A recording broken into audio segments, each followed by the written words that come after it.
আমার নিজের আপন বাবার ঘরে আমি ঘুমানোর পর ঘুমের মধ্যে আমার বাবা আমার সাথে যেভাবে কাজ করল। বন্ধুরা, গল্পটি সম্পূর্ণ শুনলে আপনাদের মেশিন দিয়ে টপ টপ করে পানি চলে আসবে, তাই গল্পটি সম্পূর্ণ শোনার আগে অবশ্যই কানে হেডফোন লাগিয়ে নিবেন এবং হাতের কাজ করার আগে হাতের কাছে অবশ্যই টিস্যু রাখবেন। নদী রাতে তার বাবার ঘরে যায় এবং তাকে দেখে তার বাবা জেগে ওঠেন এবং জিজ্ঞাসা করেন, মামুনি, তুমি এত রাতে এখানে কি করছ? সব ঠিক তো? নদী বলে, পাপা, আমার মাথায় খুব তীব্র ব্যথা হচ্ছে এবং আমি খুব ভয়ও পাচ্ছি। আমি কি তোমার কাছে ঘুমোতে পারি? তার বাবা হেসে বলেন, হ্যাঁ, অবশ্যই মামুনি, এতে কোনো সমস্যা নেই। তুমি আরামে ঘুমো, আমি এখানেই তোমার পাশে আছি। নদী তার বাবার বিছানায় আরামে ঘুমিয়ে পড়ে এবং তার বাবা তার মাথা স্নেহে স্পর্শ করতে থাকেন। এতে মেয়েটি তৎক্ষণাৎ আরাম বোধ করে এবং ধীরে ধীরে ঘুমিয়ে পড়ে। সেদিন তার বাবা কিছুটা মদ্যপানও করেছিলেন এবং পরে ধীরে ধীরে তার বন্ধুদের সাথে। আজকের গল্পটি আপনাকে অবাক করে দেবে এবং আপনি কল্পনাও করতে পারবেন না যে একজন বাবা তার নিজের মেয়ের সাথে এমন কিছু করতে পারে। আজকের এই সত্য গল্পটি মধ্যপ্রদেশের একটি ছোট গ্রামের। গ্রামে একজন মানুষ তার ৩ সন্তান নিয়ে বাস করত। তার স্ত্রী একটি গুরুতর রোগে আক্রান্ত হয়েছিলেন।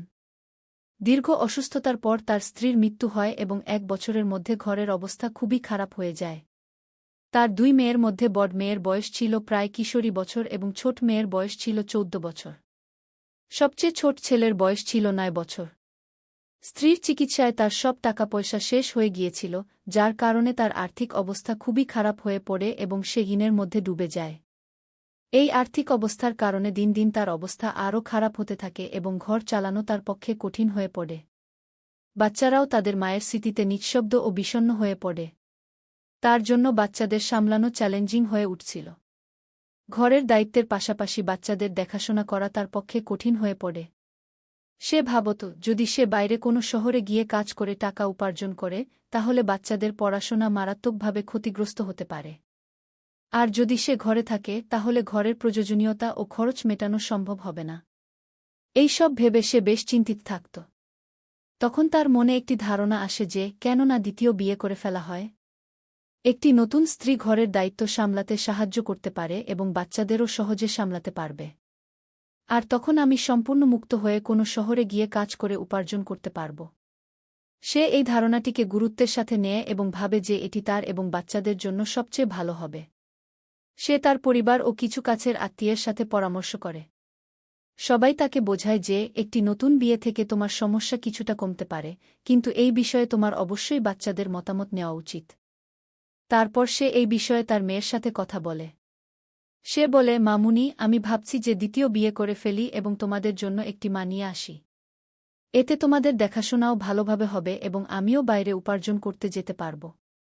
তোমাদের মা এই দুনিয়া থেকে চলে যাওয়ার পর তোমাদের যে অবস্থা হয়ে গেছে, তা এখন আমার পক্ষে দেখা সম্ভব হচ্ছে না। বাবার এই সব কথা শুনে মেয়েটি একদম চুপ হয়ে যায়।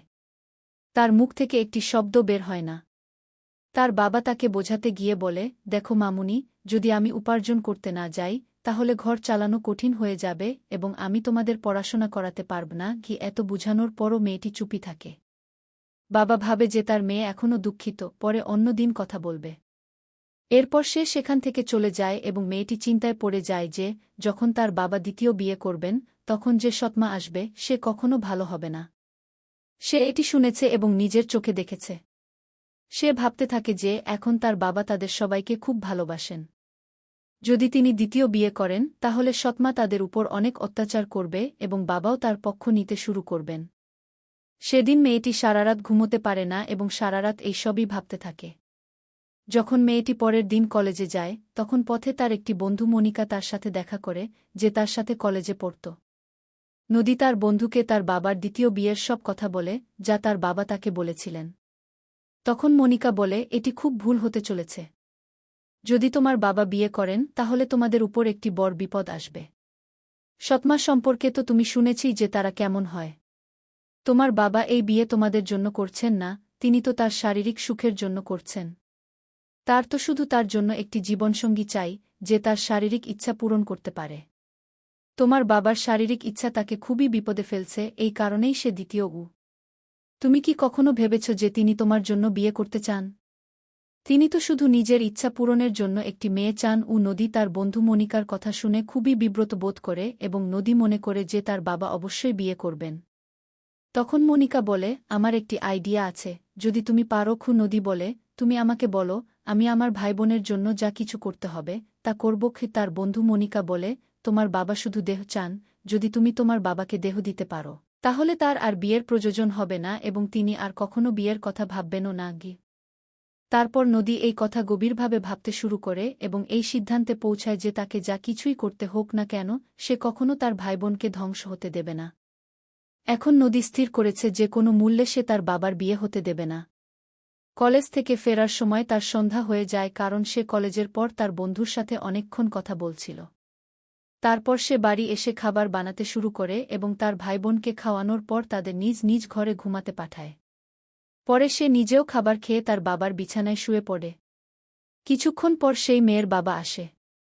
যখন সে দেখে যে তার মেয়ে তার বিছানায় শুয়ে আছে তখন সে তাকে জিজ্ঞাসা করে, মেয়েটা, কি হয়েছে? তুমি এখানে কি করছ? তুমি ঠিক তো? নদী বলে, বাবা, আমার মাথায় খুব ব্যথা হচ্ছে এবং আমি ভয়ও পাচ্ছি, তাই আজ রাতে আমি তোমার সাথে ঘুমাতে চাই। নদীর কথা শুনে বাবা বলে, কোনো সমস্যা নেই মামুনি, তুমি আরামে ঘুমাও। এবং সে রান্নাঘরে খাবার খেতে যায় এবং খাওয়ার পর কিছুটা মদ্যপানও করে। এরপর সে তার বিছানায় এসে শুয়ে পড়ে। একপাশে নদী শুয়ে ছিল এবং অন্য পাশে তার বাবা, কিন্তু তাদের দুজনের উপর আলাদা আলাদা কম্বল ছিল। রাত 1টা বেজে গিয়েছিল কিন্তু নদীর চোখে ঘুম একদমই ছিল না। তার মাথায় তার বন্ধু মনিকার কথা এবং সৎমায়ের ছবি ঘুরছিল। যখন নদী ভাবনার জগত থেকে বেরিয়ে আসে তখন সে দেখে যে তার বাবা গভীর ঘুমে ঘুমিয়ে পড়েছে। তারপর সে ভয় পেয়েছে এমন ভান করে তার বাবার কম্বলের নিচে গিয়ে তার কাছাকাছি হয়ে যায়। কিছুক্ষণ পর নদী ধীরে ধীরে তার বাবার আরও কাছাকাছি হতে থাকে। মদ্যপানের কারণে তার বাবাও মাতাল হয়ে পড়ে এবং যখন তার জ্ঞান ফেরে তখন তার ভেতরের শয়তান জেগে উঠেছিল এবং সে নিজেকে থামাতে পারেনি। এরপর তারা দুজনেই তাদের এই সম্পর্ক ভুলে গিয়ে কয়েকবার শারীরিক সম্পর্কে লিপ্ত হয়। পরের দিন সকালে ঘুম থেকে উঠে তারা দুজনেই খুব খুশি ছিল। তাদের কোনো ধরনের লজ্জা বা অনুশোচনা ছিল না। এরপর এই সিলসিলা নিত্যদিন চলতে থাকে।